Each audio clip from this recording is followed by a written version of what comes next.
Any philosophy that accepts death must itself be considered dead, its questions meaningless, its consolations worn out.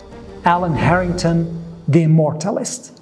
Hello everyone and welcome to the first episode of HealthGevity podcast. In this podcast, I will talk to the most famous scientists and entrepreneurs in the field of longevity, and we will discuss the latest breakthroughs and advancement in this field, and see that how these technologies can slow down, stop, and even reverse aging.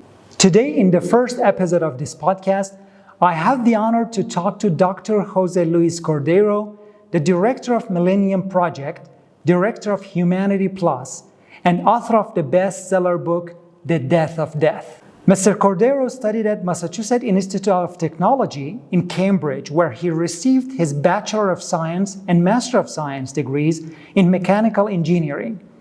He was one of the original teaching fellows and advisors at Singularity University. Mr. Cordeiro is founder and president of World Future Society Venezuela, founder of Venezuelan Transhumanist Association, and many more international institutes. And with all these, we have the privilege to have Mr. Cordeiro as the head of advisory board in HealthGevity Center, the largest longevity center in the Middle East. We open this center soon in Kurdistan, the city of Erbil, one of the oldest city in the world with 8,000 years of history. So welcome, Dr. Jose Luis Cordeiro. Thank you so much for your precious time. Thank you for being with us in HealthGevity podcast. It is my pleasure to be with you and to talk about longevity and about the future. Thank you so much. So first of all, actually, I want to start about the immortality, about your book. We have a lot actually today to talk about. So for thousands of years, human beings actually have been seeking to become immortal. This is a topic that I want to start with because it's important for me, myself personally, and I know how much it is important for you.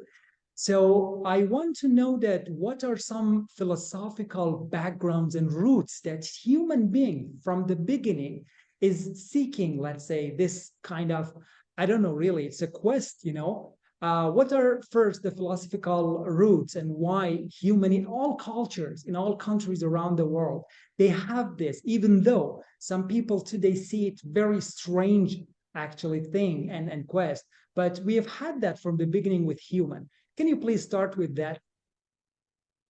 Yes, that is a great point because it takes us to the beginning of humanity itself. And all human cultures all over the planet have wanted immortality. Even in pre-recorded time, in prehistory, we know for the way that the people were buried, that the goal was to reanimate in the future. Then all religions basically talk about immortality later in the future. But also the first book in human history, written in Mesopotamia, maybe somewhere in Iraq, the Epic of Gilgamesh was about immortality. Gilgamesh was a Mesopotamian king who wanted immortality for his friend, for him, and for everybody. Almost 5,000 years ago, that is incredible. Also in Egypt, the Book of the Dead is also about immortality. And the first Chinese emperor, Qin Shi Huang, who built the terracotta army, he also looked for immortality. He wanted to be immortal. That is why he built this terracotta army. The Spanish, when they discovered America, they were looking for the fountain of eternal youth. So right. All cultures, Egypt, Mesopotamia, China, Spain, Italy, everywhere, people were looking for immortality. But we did not have the technology at the time. So we looked for consolation through religion, because religion also offered a way to become immortal. Exactly, that's true. Well, in most of your talks, actually, I see that you're talking about the year 2045, and you say that by then, actually, dying or death will be something optional. So I want to know that what is it based on, and what are some technology advancement and breakthroughs that will help us to that point, so that definitely, first of all, slow down, stop, and then reverse aging, and then the death will become something obsolete. So I want to know that from your point of view, what are those technologies that can help us to reach that point? Well, my friend Ray Kurzweil, also from my alma mater, from the Massachusetts Institute of Technology, and Ray Kurzweil is a fantastic engineer, visionary, futurist. He is director of engineering at Google, and also he was the founder of Singularity University with some other people almost 15 years ago now. He talks about two very important dates based on his extrapolation on accelerating technologies that keep on moving faster and faster and faster. He talks mostly about two very important dates, 2029 and 2045. By the year 2029, we expect to reach longevity escape velocity. That means that if we survive to the year 2030, in that year, between 2029 and 2030, we will gain one extra year of life because life expectancy keeps on increasing and we live longer and longer, thanks also to advances in medicine, biology, and other areas. So by 2030, if we make it, we will almost become immortal, or we will live long enough to live forever if we make it to 2030. However, we will still age. We will continue aging, but life expectancy will continue increasing until the year 2045. By 2045, according to Ray Kurzweil, we will be able to rejuvenate. We will have technologies that will help to reverse aging for everybody, anywhere, anytime. So reverse aging is the goal, so that we live indefinitely for as long as we want in a healthy, youthful condition. No one wants to be immortally old, but if we can be immortally young, that should be possible by the year 2045, according to the exponential changes in biology and what we expect to see according to Ray Kurzweil. Right, amazing. That's great. So let's see, first of all, before actually the reaching that point, I think first we have to think about slowing down aging, right? Stop it, reverse it, then actually we'll reach that point. But the thing is, you've noticed that most of even the scientists still have not recognized aging as a disease, right? Still they see it as something natural. They say, okay, this is in the nature. Death is a part of life, and it's important, whether it's from evolutionary point of view, for the lack of resources and a lot of reasons they say. But I want to know your idea and point of view that, do you really think that death is something necessary? Is it a part of real life? And why we should change our mindset about it, that we as human, as a species, we really have the right to live as much as we want and as healthy as you want. Wow, you have many questions in there. Right. So let me ask you, begin answering, that it might be natural, but also cancer is natural and we want to cure cancer. Alzheimer's is natural and we want to cure Alzheimer's. Heart attacks are natural and we want to cure heart attacks. So aging might be natural, but we also want to cure aging, like we want to cure cancer and heart attacks and so on and so forth. So actually all these diseases are related.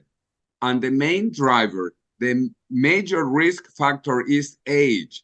The older you are, the higher the probability of having cancer, heart attacks, Alzheimer's, etc., etc. So the main enemy is aging. Aging is like the mother of all other chronic diseases. That is why we need to cure aging, because if we stop our biology at age 20 or 25, we will probably not get a cancer that kills us, or Alzheimer's, or Parkinson's, or heart attack. So aging is the major problem.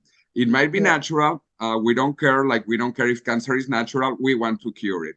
But Correct. also in life, there are some organisms that are biologically immortal, like some hydras and jellyfish. They are biologically immortal.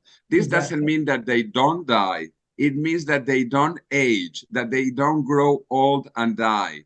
And Right. so, besides these small organisms, we also have cells that do not age, that stop aging. The best ones, which are the germ cells that you and I and every multicellular organism has, germ cells do not age Right. biologically, and they are called immortal cells. So you have immortal cells, I have immortal cells, the best cells, which are the germ cells for reproduction.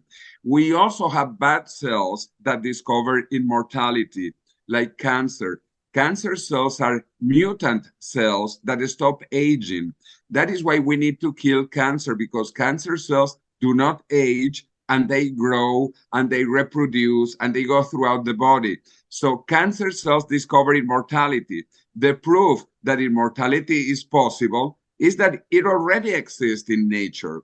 The Right. best cells, the germ cells, are biologically immortal, and some bad cells also stop aging, cancer cells. So if cancer cells discover immortality, we will too, because cancer cells did not go to university, but they Right. discovered immortality. So now that we have sequenced the human genome and we are finding the mutations that create cancer, we will cure cancer in the next 10 years. I am totally convinced. Science is advancing very quickly. Immortality already exists in nature, and we are just trying to understand how it works so that we can replicate it for all of us. Right, amazing. So we can say that naturally or potentially we are kind of immortal because we have the potential of being that. Only it's because of the process of aging that is killing us. And as you know, 2/3 of all death daily that happens, like 150,000 people daily, 2/3 of it is because of the aging related diseases. And one interesting thing actually about considering aging as a disease, we have a genetic disease called progeria, that it's a genetic disease by mutation, which children actually they get all in the age of like 5 to 10, and we call it a disease, right? Which is the diseases of fast aging. But when it comes to the human life, which our aging happens in 60 or 70 or 80 years, then a lot of people say, no, this is natural and we should not even cure it. So this is a little bit strange. I totally agree with you that we have to try to support, all those people who, the scientists, the institution, and you know that we have started our HealthGevity Center to help people to change their mindset. There should be a paradigm shift about it that societies should know. So my next question will be this: what are the consequences and implications of a society that thinks that they have to stop aging and they have to even reverse it and live younger? What are the economical, political consequences if a society actually is not involved in a lot of expenses about the aging related diseases? Well, first of all, as you explained, we have in our minds, in our chips, that we had to die. Right. Why? Because until now, everyone died. And so True. we actually developed philosophies and thinking to explain and to justify death, because death could not be avoided until now. But now we have to change the chip, because now we are very close to stop aging and to reverse aging. So aging will not longer be forced upon us if we don't want it. We are very close to curing aging. So we have to change our mindset for that. Also, because the implications are incredible, incredibly positive. Only positive things will happen. Imagine if we cure not only cancer, Alzheimer's, Parkinson's, heart attacks, all the chronic diseases, and we stay healthy and young. There have been so many now economic studies about the implications, the financial implications of staying young, and they are incredibly positive. For one thing, we eliminate all the medical costs at the end of life, which are huge. because Right. we spend 80% of the medical expenditures at the end of life, and then we still die. Imagine if we could cure aging instead of dying. So we would say that 80% of the medical expenditures of a country, which are huge, and also at the Right. personal level. So there is going to be an incredible fiscal super avid, a lot of money being produced by not aging. Also, we will eliminate things like pensions. Why? Because we are going to be healthy, young, and productive. And also, another very important thing, we are moving in a world of superabundance. We are producing more and more with less and less. So actually, we will become much wealthier, and we will actually not need pensions as we have them today. Also, pensions only began about a century and a half ago in Germany. There were no pensions before, but that is also sadly because people died young. Now we will stay young, and we will also not need pensions. We will be productive, but also we will live in a world of much more wealth, much more abundance than today, and there will be resources for everybody. Right, amazing. You talked about the mindset and shifting and changing these chips in our mind. And as you said, yes, philosophies, literature, and all the fields are talking about this, that one day we have to die, and they have accepted as an important part of the life. But Alan Harrington, as you know, in the book Immortalist, it says that death is an imposition on human being and is no longer acceptable. And as you remember in Dubai conference, I asked you the same question, that how we can actually change this mindset, especially the young generation. We have to tell them that this world is totally different from the world that we and our parents lived. And so they have to start changing their mind about it. And at least, the consequences of this will be they will take care of themselves. They will have a healthier lifestyle. They will use the new technologies that are already out there. So as Aubrey de Grey, mentioned it many times, that people who can live more than 1,000 years already they have been born, and this is really important. Now let's move to another question, which is really important for me.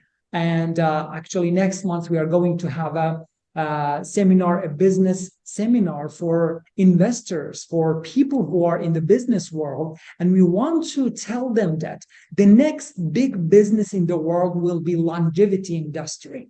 So I really want to know your idea. And I remember sometimes, I think in your conferences, you talked that many years ago, we had the energy sector, then we had the IT, right? And in the next 10 to 20 years, it will be longevity. Please talk more about this. Yes, actually, when I graduated from MIT in Massachusetts, I began working in the petroleum industry, in the energy industry, which was the biggest in the planet. Basically, all the top companies in the world were energy companies: Exxon, Shell, BP, Mobil, Texaco, etc., etc., etc. Those were the biggest companies when I graduated. In fact, until about the year 2000, the biggest companies in the world were energy companies. Then there was a big change at the turn of the century, the turn of the millennium, and the technology companies were coming up.